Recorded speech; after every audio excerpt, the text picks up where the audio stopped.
ఎన్నిసార్లు చదివినా నేను ఒక్కటే మాట చెప్పదలుచుకున్నా, డిలేకి తేడా ఉంది. ఒకవేళ ఇంగ్లీష్ వీరికి రాకపోతే వెనకాల ఒక ఆయన ఇంగ్లీష్ షానొచ్చు అన్నట్టు ఆయన ఉన్నాడు, ఆయనను అడుగుండ్రి. సింపుల్గా దీంట్లో ఏంది, you are also aware of the fact that both the states have agreed in principle to hand over the control of common projects, i.e. Srisailam and NSP ante Nagarjuna Sagar project, in terms of gazette notification dated 15/7/2021. 15/7/2021 la ప్రాజెక్టులు ఏవేవి ఎట్లా hand over చేయాలనో కంప్లీట్గా gazette notify చేసింది అధ్యక్ష 15/7/2021. తర్వాత ఏమన్నారు వారు, but for want of finalisation of operational protocol of both dams handing over process being delayed. దీని అర్థము మేము కొన్ని కార్యక్రమాల వల్ల దీన్ని అప్పచెప్పడానికి కొంత ఆలస్యమే అయింది తప్ప మేము దీన్ని ఎక్కడ వ్యతిరేకిస్తలేము. మేము కేఆర్ఎంబీకి అప్పచెప్పడానికి సిద్ధంగా ఉన్నాము. ఈ లోపల ఆంధ్రప్రదేశ్ నుంచి వాళ్ళు పోలీసులతో వచ్చి దాన్ని పొజిషన్ తీసుకున్నారు.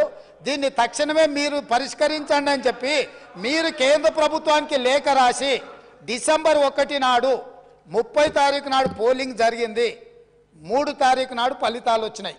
1 తారీఖు డిసెంబర్ నాడు స్పష్టంగా ఆనాటి ముఖ్యమంత్రి మరియు సాగునీటి పారుదల శాఖ మంత్రి కల్వకుంట్ల చంద్రశేఖరరావు గారు, వారి ప్రిన్సిపల్ సెక్రటరీ, సాగునీటి పారుదల సెక్రటరీగా అఫీషియల్గా వీళ్ళు లెటర్ రాసి ఇన్ని రోజులు ఇన్ని నీతులు చెప్తున్నాడు కదా, ఇన్ని రోజులు మా స్మితా సబర్వాల్ గారు ఈ రకమైన లేఖ రాసిండ్రు, మా ప్రభుత్వ విధానము అని ఎప్పుడైనా చెప్పినా ఈరోజు ఉత్తమ్ కుమార్ రెడ్డి గారి లేఖ తీసుకొచ్చి బయట పెట్టినాక ఇప్పుడు మాట్లాడుతున్నారు ఏంది, అవును మా స్మితా సబర్వాల్ గారు లేఖ రాసిండ్రు, మా ముఖ్యమంత్రి గారి ఆలోచననే ఇది అని. ఇప్పుడు నేనేం అడుగుతున్నా అధ్యక్ష అంటే వీళ్ళ బాధ ఏంది అసలు, ఇప్పుడు అప్పచెప్పొద్దనా వద్దని మేము అన్నప్పుడు తీర్మానం చేసినప్పుడు చర్చలకు శశపిశలకు తావెక్కడిది, 100% ఈ ప్రభుత్వం ప్రతిపాదించిన ఉత్తమ్ కుమార్ రెడ్డి గారి సభలో ప్రవేశపెట్టిన తీర్మానానికి అన్కండిషనల్గా మేము మద్దతు ఇస్తున్నాము. పదండి ఢిల్లీకి పోదాం కొట్లాడతామని వాళ్ళ నోటి నుంచి వస్తలేదు ఎందుకు అధ్యక్ష? అసలు వాళ్ళ నాయకుడు ఎందుకు రాలేదు, ఎందుకు ముఖం చాటేసిండు అంటే ఈరోజు ఇక్కడికి వస్తే వీళ్ళకెవ్వరికి విలువ లేదు అధ్యక్ష. పార్టీలో వీళ్ళ మాటకు విలువ లేదు, మనుషులకు విలువ లేదు. పార్టీ యజమాని ప్రతిపక్ష నాయకుడు వారు వచ్చి మాట్లాడాలి ఇక్కడ.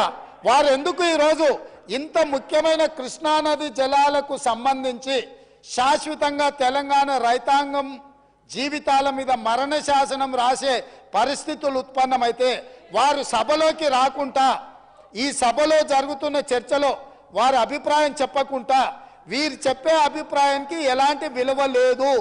వీళ్ళు ఎంతసేపు మాట్లాడినా ఈ మాటలకు ఈ చర్చలకు ఏ మాత్రము చట్టబద్ధత లేదు. కాబట్టి ఇప్పటికైనా మీరు వారికి సూచన చేయండి, లేకపోతే సభ వాయిదా వేయండి. చంద్రశేఖరరావు గారిని సభలోకి రమ్మనుండ్రి. చంద్రశేఖరరావు గారు వచ్చినాక, ఎందుకంటే 10 సంవత్సరాలు జరిగిన పాపాలకు వారు కారణము. పాపాల భైరవుడి సభలోకి వచ్చి చర్చ చేస్తే తప్పకుండా మేమందరం కలిసి సమాధానం చెప్తాం. వారిని సభలోకి రమ్మనుండ్రి, చర్చ చేద్దాం.